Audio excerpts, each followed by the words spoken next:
Lexus says luxury is not defined by the size of the vehicle you're driving, and it's certainly putting that to the test with the new Lexus LBX compact SUV. It's the smallest premium SUV on the market today. What do you reckon? Does real estate count for something when it comes to luxury cars? Let us know what you think in the comments below, and don't forget to like and subscribe for more videos.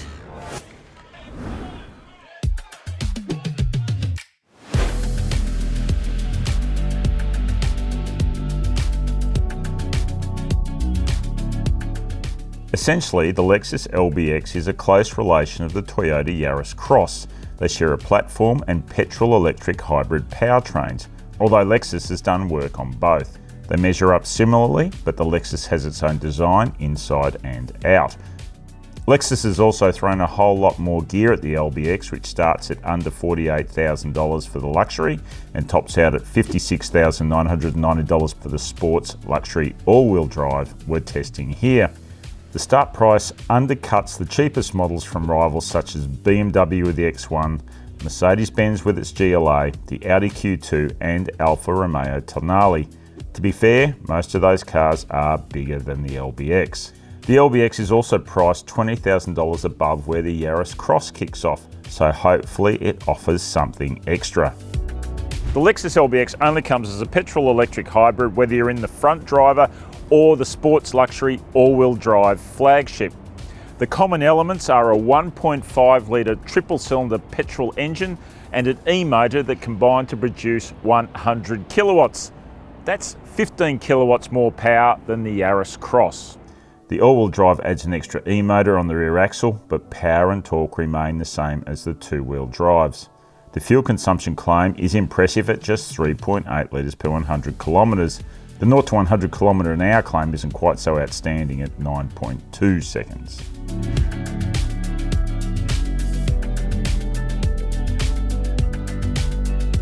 Any fears Lexus would just slap an LBX badge on a Yaris Cross interior and leave it at that are certainly allayed once you get into the cabin.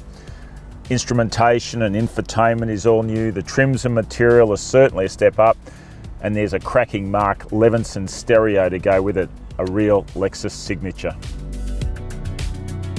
So there had to be something missing from this package, and there is. Rear seat space. It's just too cramped back here, and there's a noticeable lack of features as well.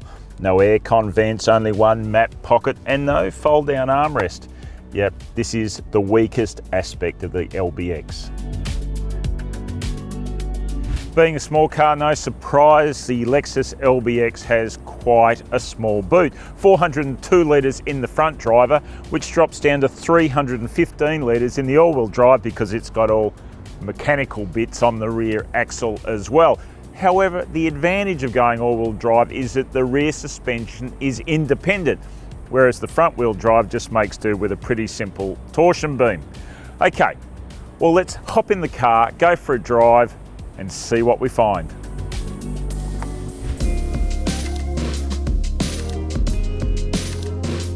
If you're expecting a Yaris Cross in drag when you jump in the LBX and go for a drive, then you're going to get a pleasant surprise. Lexus has definitely put some effort into suspension tune and sound deadening, so as a result you feel like you're in a more upmarket space. It's not noisy like an old tin can, and you don't crash and bump your way around town. Look, it's not as good as a Lexus LS Saloon or something like that, but nor is it anywhere near as expensive, obviously. Instead, you do still get some engine noise, you still do get some road noise on coarse chipped surfaces, and you still do get a bit of suspension bump thump. There's nothing particularly luxurious about the powertrain either.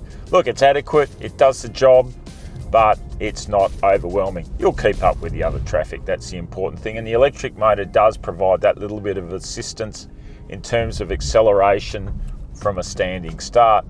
And the economy advantages do seem to be there as well. During our driving, which comprised both freeway, highway, and some city and urban driving, our average came out at 4.2 litres per 100 kilometres, not that far above the average. The other aspect which is quite clear is that Lexus has tried to tune the car to give it some heft. The steering is a bit heavier than your average small compact SUV, and the suspension's probably a little bit tighter. I think that's all designed to make the car feel like it has more gravitas or weight or seriousness to it. It's got a bigger feel to it than your normal small vehicle. So overall, apart from the cramped rear seat, Lexus has got a bit of a point here. They have managed to compact luxury into a smaller car. Out of the 3 models in the Lexus LBX range, I'd go for one of the front drivers because the all-wheel drive is more expensive and I can't really see the extra return in it. And really, if you don't need the little luxuries of life at all, then there's some more basic, cheaper, small cars doing the rounds that will do you just as well. It's really what level of refinement you want.